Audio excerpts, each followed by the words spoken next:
नमस्कार. कथा मराठी चॅनलवर तुमचं सगळ्यांचं स्वागत आहे.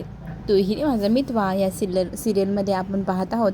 वल्लरीने आता इथे खरं तर जीव घेतला आहे उदयकांतचा.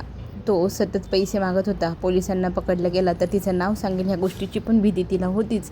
आता तर तिने त्याचा जीवच घेऊन टाकला आहे. त्याला मारून टाकलेलं असतं. तितक्यातच बाहेर पोलिसांची गाडी आलेली असते. त्यांच्यासोबत अर्णव, ईश्वरी आणि मामा पण आलेले असतात. आता हे सगळेजण म्हणत असतात की यांचं लोकेशन उदयकांतचं इथेच होतं, आपण हळूहळू आज जाऊन पाहूया. त्याच गोष्टीचा फायदा घेत इथे वल्लवीने पटपट चिठ्ठी लिहायला सुरुवात केलेली असते उदयकांतच्या नावाने की माझ्याकडनं चूक झाली, मी माझ्या भावाचा जीव घेतला, आजपर्यंत केलेली सगळी कामं मीच केलेली होती आणि मी त्या गोष्टीचा पश्चाताप करत माझी स्वतःचा जीव घेतो आहे अशी चिठ्ठी लिहून ती तिथून पळून जाते. मात्र ईश्वरी जेव्हा तिथे जाते तिला दिसतं की उदयकांत मेला आहे. त्याने चिठ्ठी लिहिली.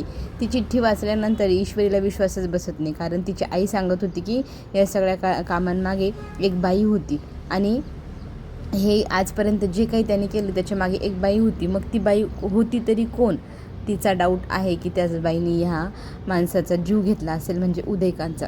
आता तिथे काही पुरावे शोधण्यासाठी पोलीस इकडे तिकडे छानबीन करत असताना ईश्वरी पण जाते. बाहेर तिला एक बाईच्या पायातले पैंजण दिसतात, पैंजणचे घुंगरं, म्हणजे इथे पण बाई होतीच, 100% होती. तर ती आणखी बाहेर जाऊन आजूबाजूला डोकावून पाहते तर तिला एक म्हणजे अशी पदर घेतलेली बाई पळताना दिसते आणि मागे वळून ज्या वेळेला ती बाई पाहते ना, तर आपली ईश्वरी तिला नीट निरखून पाहते.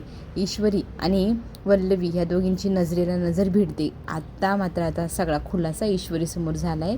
ईश्वरीला कळलेलं आहे आजपर्यंत जे कामं ज्या बाईंनी केली ती बाई दुसरी तिसरी कोणी नसून वल्लरी आहे.